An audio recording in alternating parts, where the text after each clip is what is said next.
Good morning, my dear students.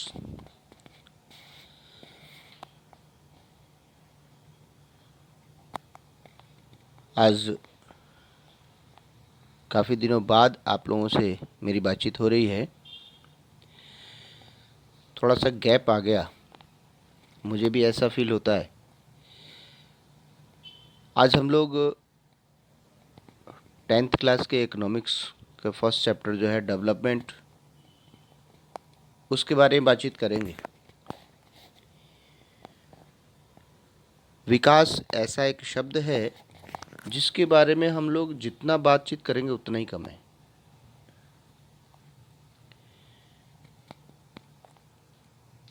विकास का अर्थ केवल परिवर्तन नहीं है।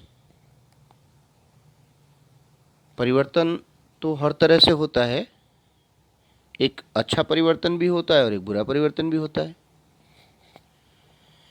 एक सकारात्मक परिवर्तन भी होता है और एक नकारात्मक परिवर्तन भी होता है। तो मेरे हिसाब से जो विकास है, जो डेवलपमेंट है, वो पॉजिटिव चेंज होता है, यानी सकारात्मक परिवर्तन।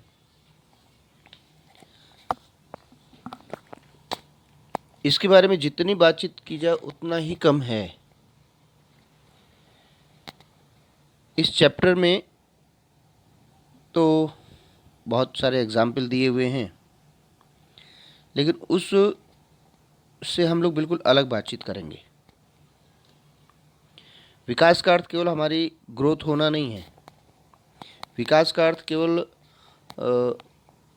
एग्ज़ाम में हमारे 95 प्लस मार्क्स नहीं है। विकास का अर्थ केवल अच्छी पढ़ाई करके एक अच्छी नौकरी प्राप्त कर लेना नहीं है। विकास का अर्थ केवल अच्छी बिल्डिंग्स बना लेना नहीं है। विकास का अर्थ अपने आप में बहुत कुछ समेटे हुए है। हम लोग अगर इसको बहुत ध्यान से समझेंगे, इसके बारे में बहुत सारे लोगों ने डेफिनेशंस दी हैं, अपनी परिभाषाएं दी हैं, लेकिन एक डेफिनेशन जो यूएनओ के द्वारा दी हुई है उसको हम लोग पढ़ेंगे तो विकास में सभी कुछ आ जाएगा। क्या है वो डेफिनेशन, देखते हैं। यूएनओ के द्वारा जो दी गई, जिसको हम लोग संयुक्त राष्ट्र संघ कहते हैं, उसने कहा है कि विकास का तात्पर्य है सामाजिक व्यवस्था में परिवर्तन। और वो परिवर्तन कैसा? सकारात्मक परिवर्तन। एग्जाम्पल इसका दे रहे हैं, जैसे कि हम लोग पहले देखते थे कि समाज के अंदर कितनी जातिगत व्यवस्थाएं थी, छुआछूत, भेदभाव, डिस्क्रिमिनेशन, ये सारी चीज़ें थी। लेकिन ये चीज़ जो सामाजिक व्यवस्था के अंतर्गत जो हमारे जो सोशल रिफॉर्मर्स थे, जिसको हम लोग समाज सुधारक कहते हैं, वो लोग आ गया है। उन्होंने समाज की बुराइयों को दूर किया अपने प्रयासों के द्वारा, इस समाज को जागरूक बनाया, ठीक है ना, अवेयरनेस लाए वो। और फिर वो जो एबल्स थी, कमियां थी, बुराइयां थी, वो धीरे धीरे रिमूव होती चली गई और आज वो चीज़ बहुत ही कम मात्रा में है। ऐसा नहीं कि बिल्कुल समाप्त होगी, लेकिन है, कम मात्रा में है। तो एक सामाजिक व्यवस्था में सकारात्मक परिवर्तन। तो सामाजिक व्यवस्था, सामाजिक संरचना, जो सोशल स्ट्रक्चर है हमारा, उस संरचना में पॉजिटिव चेंज। संस्थाओं में परिवर्तन, संस्थाओं का उपयोग समाज के कल्याण के लिए। संस्थाओं का प्रयोग केवल व्यक्ति विशेष या एक समूह विशेष के लिए नहीं, बल्कि उसका उपयोग सामाजिक कल्याण के लिए। सामाजिक कल्याण मतलब सभी के लिए, यानी सामान्य नागरिकों का कल्याण। फिर दिया है सेवाओं की बढ़ती क्षमता, जो संसाधनों का उपयोग इस प्रकार से कर सके ताकि जीवन स्तर में अनुकूल परिवर्तन आए। किसके जीवन स्तर में? सभी के जीवन स्तर में। एक जो टॉप लेवल पर बैठा हुआ व्यक्ति है वहाँ से लेकर और जो बिल्कुल सामान्य नागरिक है निचले स्तर तक, वहाँ तक वो सारी सुविधाएं पहुँच रही हैं, वहाँ तक सामाजिक परिवर्तन हो रहा है। तो ये विकास है। अगर बहुत ही संक्षेप में कहें, शॉर्ट में कहें, तो सकारात्मक परिवर्तन ही विकास है। दूसरे शब्दों में, विकास एक ऐसा बदलाव है या ऐसा परिवर्तन है जो मानव समाज, देश व प्रकृति को बेहतरी की ओर ले जाता है। ऐसा नहीं है कि हमने बहुत अच्छी रोड बना ली, बहुत अच्छी बिल्डिंग्स खड़ी कर ली, अपना इंफ्रास्ट्रक्चर बहुत अच्छा कर लिया हमने कंस्ट्रक्शन के द्वारा, लेकिन वो विकास नहीं होता है, वो विनाश होता है। विकास वो है जो अपनी प्रकृति को संतुलित करते हुए, अपनी नेचर को बचाते हुए, अपने प्रकृति को बचाते हुए हम ये सारी चीज़ें बनाएं, खड़ी करें, तो वो तो विकास है वास्तव में, अन्यथा वो विनाश ही है। और हम लोग देखते हैं कि ये जो विभिन्न प्रकार की जो प्राकृतिक आपदाएं आती हैं, वो उसी विनाश का परिणाम है जिसको हम विकास कहते हैं दूसरे शब्दों में। तो ये इस तरह से बहुत ही संक्षेप में विकास का मतलब सकारात्मक परिवर्तन। अब वो सकारात्मक परिवर्तन हर क्षेत्र में, किसी एक विशेष क्षेत्र में नहीं, हर क्षेत्र में, तभी हम उसे विकास कहेंगे। इस अब है क्या कि भाई हम किस आधार पे मानेंगे कि विकास हो रहा है?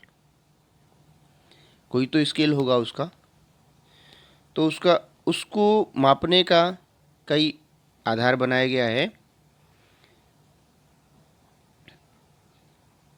पहला है प्रति व्यक्ति आय। इसके बारे में आगे हम डिटेल में हम लोग बातचीत करेंगे, लेकिन अभी जो उसके क्या क्या स्केल हैं, किस स्केल पर, किस बेस पर ये नापा जाता है कि विकास हो रहा है, वो हम बातचीत कर रहे हैं। प्रति व्यक्ति आय, औसत साक्षरता दर, कि कोई देश जितना अधिक साक्षर होगा, उसकी लिटरेसी रेट जितनी अधिक होगी, ये माना जाएगा कि वहाँ विकास हो रहा है, डेवलपमेंट हो रहा है। स्वास्थ्य स्तर, जहाँ पर मेडिकल फैसिलिटीज़ बढ़ रही हैं, जो हमारी एडमिनिस्ट्रेशन की सबसे जो स्मॉलेस्ट यूनिट है, जिसको हम लोग ग्राम पंचायत कहते हैं, वहाँ तक जाती है, वो फैसिलिटी पहुँच रही है, इसका मतलब विकास हो रहा है। उस देश में, उस क्षेत्र विशेष में शिशु मृत्यु दर, यानी जो बिल्कुल नवजात शिशु होता है 0 to 1 ईयर का, वो कम हो रही कि नहीं, ठीक है ना? तब हम मानेंगे, अगर ये सारी चीज़ें हैं, चारों चीज़ें, तो ये माना जाएगा कि वहाँ पर विकास हो रहा है। कुछ परिभाषाएं दी गई हैं कि क्या विकास हो रहा है, विकसित किसको कहते हैं। विश्व बैंक के अनुसार उस देश को विकसित माना जाता है जिसकी प्रति व्यक्ति आय $15,000 प्रति वर्ष से अधिक है। और विकासशील कौन सा देश है? वो देश जिसकी प्रति व्यक्ति आय $825 प्रति वर्ष है। तो इस तरह से इसमें और भी कई चीज़ें हैं, उसके बारे में बातचीत बाद में करेंगे। पहले हम इसको देखते हैं।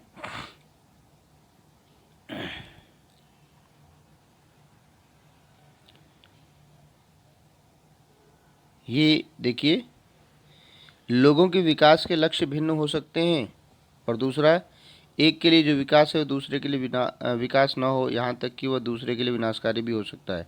सही बात है। जैसे हम लोग कहते हैं ना कि एक किसान की 2 बेटियां थीं, एक का विवाह जो था वो एक संपन्न किसान परिवार में हुआ था, और दूसरी बेटी का विवाह एक ऐसे परिवार में हुआ था जहाँ मिट्टी के बर्तन बनाने का काम होता है, कुम्हार के घर में, वो भी बड़े स्तर पर ही था। अब जब किसान अपने पहली बेटी के यहाँ मिलने जाता है जिसका विवाह किसान के घर में हुआ था। तो जब वो जाता है तो उसकी बेटी कहती है कि पिताजी, ईश्वर से यही मनाइए कि इस बार अच्छी बारिश हो, जिससे कि हमारे यहाँ फसल का उत्पादन अच्छा हो। तो कहता, हाँ बेटी, ये बात तो सही कह रही हो, मैं ईश्वर से यही प्रार्थना करूँगा। फिर वो दूसरी बेटी के यहाँ जाता है, बातचीत होती है सारी, और जब वो चलने को होता है तो कहती है उसकी दूसरी बेटी, जिसका विवाह कुम्हार के यहाँ हुआ है, वो कहती है कि पिताजी, इस बार ईश्वर से ये प्रार्थना करिए कि बारिश ना हो, नहीं तो जितने हमने ये मिट्टी के बर्तन बनाए हैं, अभी पके नहीं हैं, ये सब नष्ट हो जाएंगे। अब वो बड़ी असमंजस की स्थिति में, आगे क्या होता है वो एक अलग विषय है, लेकिन जैसे इसमें दिया हुआ है कि एक के लिए जो विकास है वो दूसरे के लिए विनाश हो सकता है। तो ये मैंने समझाया इस छोटी सी कहानी के द्वारा। जैसे हम लोग, किसी भी देश की सरकार जब रोड कंस्ट्रक्शन का काम करती है तो उस क्षेत्र में आने वाले हजारों लाखों की संख्या पेड़ों को काट दिया जाता है। तो वो विकास, रोड बना, विकास हुआ, ठीक है ना, लेकिन विनाश किसका हुआ? प्रकृति का विनाश हुआ। और ये जो प्रकृति का विनाश हो रहा है, ये बहुत लॉन्ग टर्म में ये नुकसानदायक होता है उस क्षेत्र विशेष के लिए। तो विकास किस तरह का होना चाहिए? हम लोग एर्थ से ही पढ़ते हुए आ रहे हैं, सस्टेनेबल डेवलपमेंट। अगर सस्टेनेबल डेवलपमेंट कर रहे हैं हम लोग, जिसको हिंदी में कहते हैं सतत पोषणीय विकास, तभी वो विकास हो सकता है, अदरवाइज वो विनाश ही है।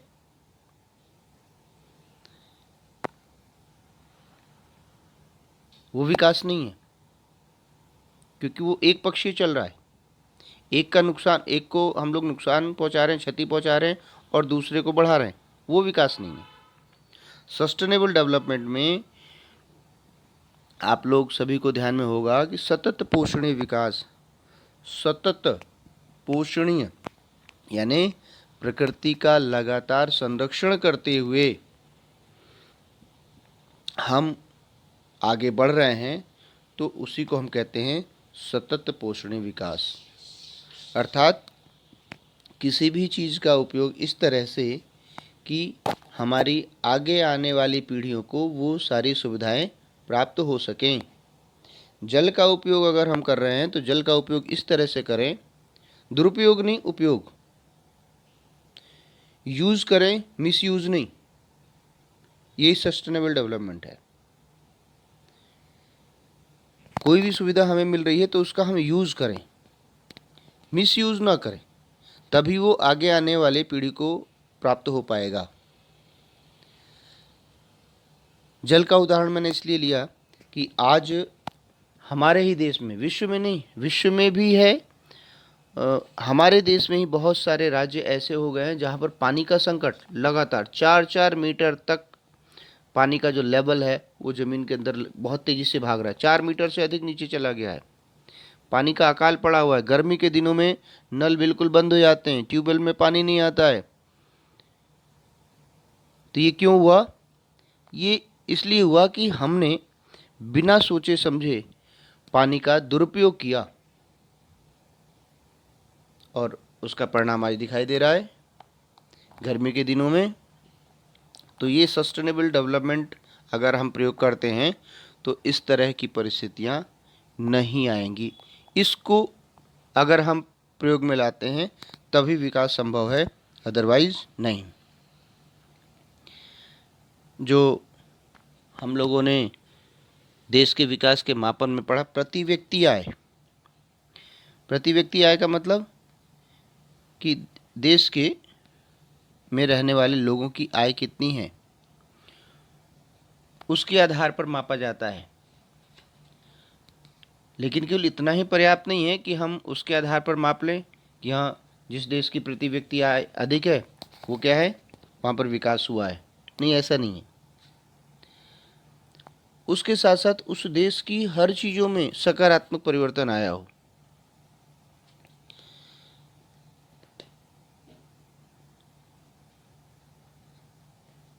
जैसे इसमें एक मुख्य घटक है औसत साक्षरता दर। साक्षरता दर में अगर परिवर्तन नहीं आया है, वो नहीं बढ़ रही है, तो वो विकास नहीं हो रहा है। वो केवल प्रति व्यक्ति आय बढ़ने से साक्षरता दर में विकास, प्रति व्यक्ति आय बढ़ने से हम उसको विकास नहीं कहेंगे। प्रति व्यक्ति आय बढ़ने के साथ साथ साक्षरता दर में भी वृद्धि हो, उसके साथ साथ उस देश की जो चिकित्सा व्यवस्था है उसमें परिवर्तन आए, सकारात्मक परिवर्तन आए। और जब ये तीनों चीज़ होंगी तो शिशु मृत्यु दर भी अपने आप घटेगी। तभी हम कह सकेंगे कि हाँ, विकास हो रहा है, और उस देश को हम मानेंगे कि हाँ, ये वास्तव में विकासशील है, यहाँ पर विकास की प्रक्रिया चल रही है। कुछ स्केल बनाया गया है जिसके आधार पर इसको मापा जाता है कि हाँ, यहाँ पर विकास हो रहा है या क्या नहीं हो रहा है। उसमें एक प्रमुख है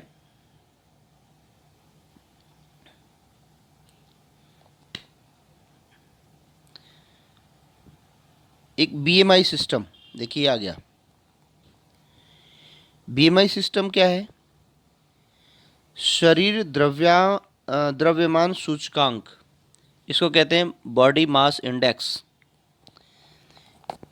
ये एक इसको मापने का तरीका है। आइए इसके बारे में जानते हैं। इसकी कैलकुलेशन बहुत आसानी से कर सकते हैं हम लोग। इसका दिया है कि कक्षा में प्रत्येक विद्यार्थी अपना भार और ऊंचाई ज्ञात करे। जो भार है वो किलोग्राम में, और फिर जो उसकी हाइट है, ऊंचाई है, वो सेंटीमीटर में। फिर किलोग्राम में व्यक्त भार को, यानी वेट को, जितना उसका वेट है उसकी हाइट से हम भाग दे दें, तो जो उसके बाद हमें प्राप्त होगा डिजिट, उसी को हम बॉडी मास इंडेक्स बोलते हैं।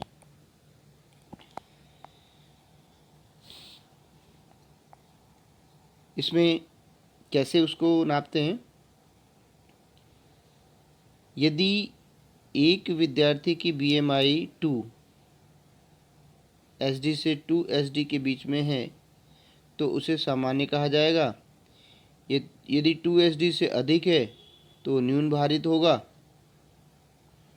और उसके अतिरिक्त पोषण की आवश्यकता है। तो ये उसको मापने का एक तरीका है। अब जो ह्यूमन डेवलपमेंट रिपोर्ट है वो क्या कहती है, ये उसको भी देख लें, ज़रूरी है।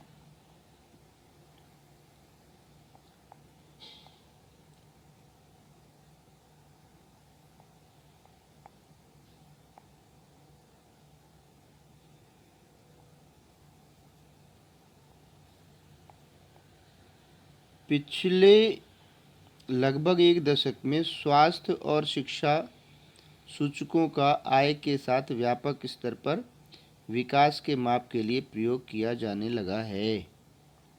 पहले केवल प्रति व्यक्ति आय देखी जाती थी, लेकिन अब उसके साथ साथ वहाँ पर उस क्षेत्र विशेष में स्वास्थ्य और शिक्षा की क्या स्थिति है, इसको भी देखा जाता है। यदि उसमें इम्प्रूवमेंट है, वो लगातार ग्रोथ कर रही है, तभी हम उसको विकास कहेंगे। फिर उदाहरण के लिए यूएनडीपी द्वारा प्रकाशित मानव विकास रिपोर्ट देशों की तुलना लोगों के शैक्षिक स्तर, उनकी स्वास्थ्य स्थिति और प्रति व्यक्ति आय के आधार पर करती है। तो इस तरह से धीरे धीरे जो उसके मानक हैं, उसका जो स्केल है वो चेंज हो रहा है, और प्रति व्यक्ति आय के साथ साथ शिक्षा, स्वास्थ्य और शिशु मृत्यु दर, ये भी उसमें देखा जाता है। HDI ह्यूमन डेवलपमेंट इंडेक्स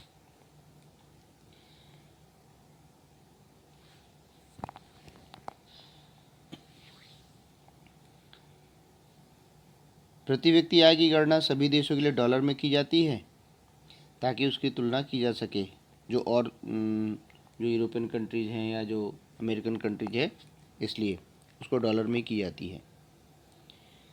लेकिन ये बड़ी एक अजीब बात है हम लोगों के लिए कि इतना विशाल देश होते हुए भी, अपने देश का इतना बड़ा इतना व्यापक बजट होते हुए भी क्या होता है, हमारे पड़ोस का एक छोटा सा देश श्रीलंका हर विषय में भारत से आगे है और हमारे जैसे बड़े देश का विश्व में इतना नीचे क्रमांक है। ये एक आश्चर्यजनक है हम लोगों के लिए और दुर्भाग्यपूर्ण है अपने देश के लिए।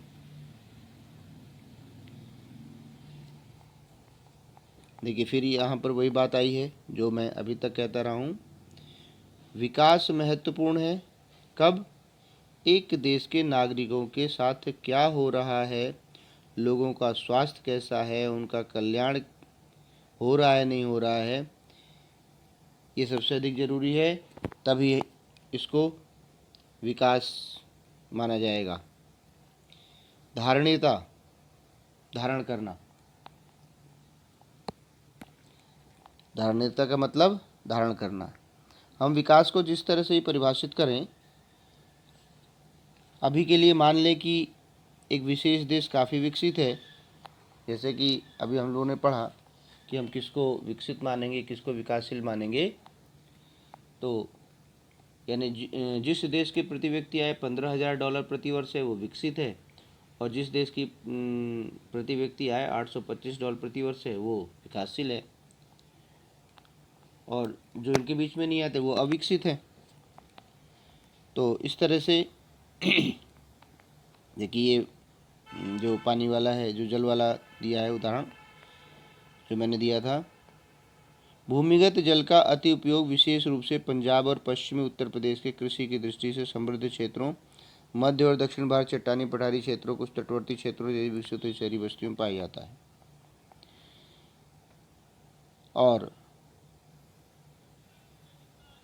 अब देखिए, अब एक नई बात, पर्यावरण में गिरावट के परिणाम राष्ट्रीय और राज्य सीमाओं का ख्याल नहीं करते। हम सबका भविष्य परस्पर जुड़ा हुआ है। विकास की धारणीयता तुलनात्मक स्तर पर ज्ञान का नया क्षेत्र है जिससे वैज्ञानिक, अर्थशास्त्री, दार्शनिक और अन्य सामाजिक वैज्ञानिक मिलजुल कर काम कर रहे हैं। ये सभी क्यों मिलजुल कर काम कर रहे हैं? क्योंकि इन विकास एक पक्षीय नहीं होता है। जो हम लोगों ने यूएनओ की जो डेफिनेशन पढ़ी थी उसमें स्पष्ट लिखा हुआ है, और इस से दृष्टिगत होता है कि हाँ, ये लोग क्यों मिलजुल कर काम करते हैं कि विकास का तात्पर्य है सामाजिक व्यवस्था, सामाजिक संरचना, संस्थाओं, सेवाओं की बढ़ती क्षमता जो संसाधनों का उपयोग इस प्रकार से कर सके ताकि जीवन स्तर में अनुकूल परिवर्तन आए। जब ये सभी मिलकर काम करेंगे तभी सामान्य से सामान्य व्यक्ति के जीवन में परिवर्तन, अनुकूल परिवर्तन, सकारात्मक परिवर्तन आएगा। तभी हम उसको कहेंगे कि हाँ, हमारा विकास हो रहा है, हमारे देश का विकास हो रहा है, हमारे समाज का विकास हो रहा है।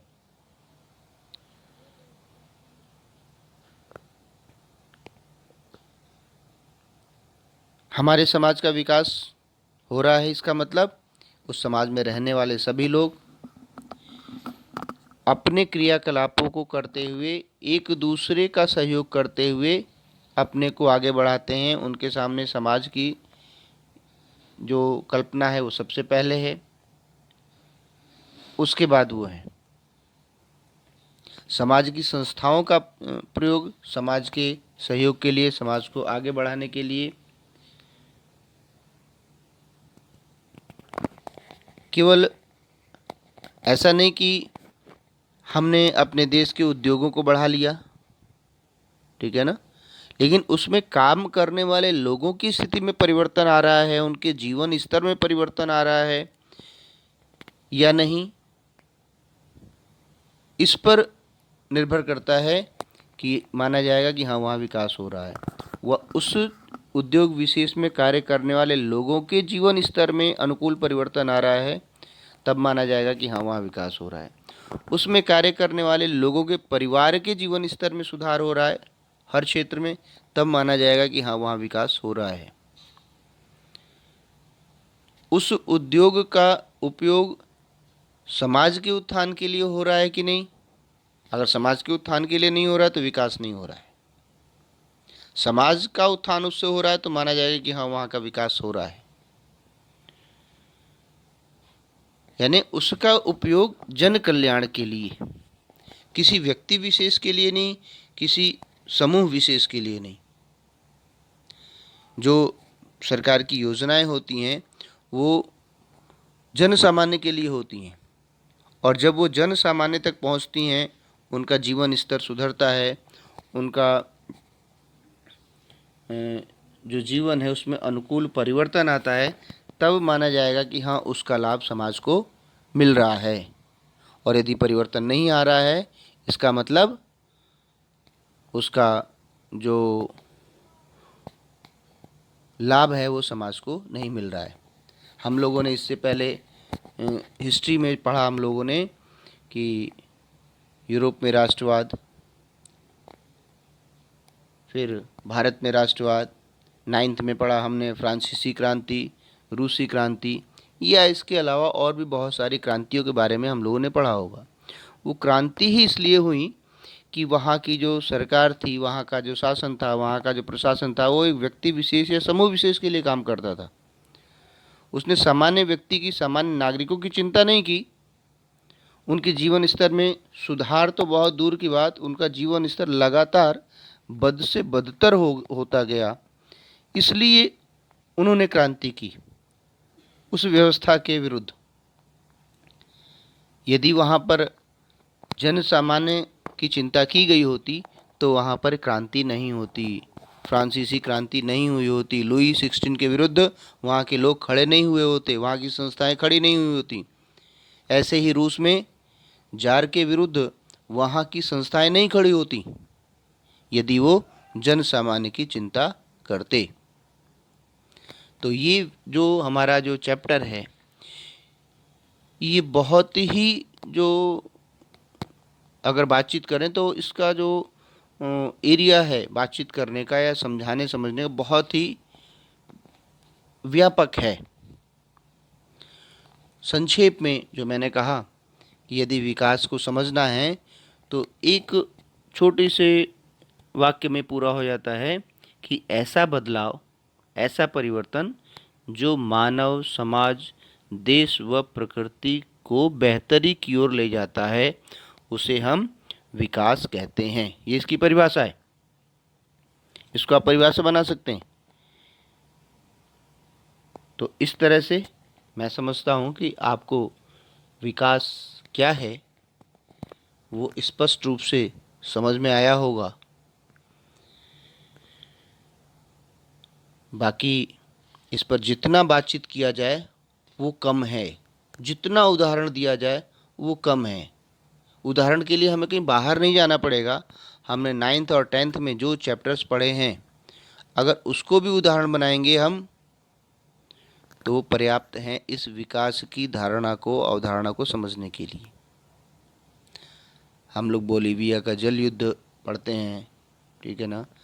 नेपाल में लोकतंत्र के लिए आंदोलन जो हुआ उसको पढ़ते हैं। हमने चिले का उदाहरण पढ़ा, पोलैंड का उदाहरण पढ़ा, रूस का पढ़ा, फ्रांस का पढ़ा, अपने देश का उदाहरण हमारे सामने है।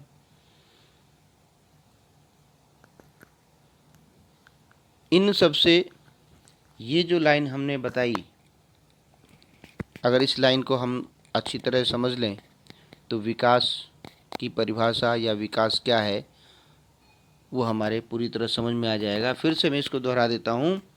ऐसा परिवर्तन जो समाज, देश व प्रकृति को बेहतरी की ओर ले जाता है, उसको हम विकास कहते हैं। तो इस तरह से बहुत ही, ये तो नहीं कहा जा सकता है कि ये छोटा चैप्टर है, ये सबसे बड़ा चैप्टर है, मैं इसको मानता हूँ। अगर इसको हम लोग बातचीत करते रहें तो ये एक लगातार चलने वाली प्रक्रिया है। ये विकास एक ऐसी प्रक्रिया है, लगातार चलने वाली प्रक्रिया है, जो देश को, समाज को या प्रकृति की ओर लगातार बेहतरी की ओर ले जाती है, और ऐसी बेहतरी की ओर ले जाती है कि आने वाली पीढ़ी को एक अच्छा से अच्छा वातावरण और सुविधाएं प्राप्त होती हैं। तो इस तरह से इस चैप्टर को मैं आज यहीं समाप्त कर रहा हूँ। बाकी सारी चीज़ें इसके डिस्क्रिप्शन में दी हुई हैं।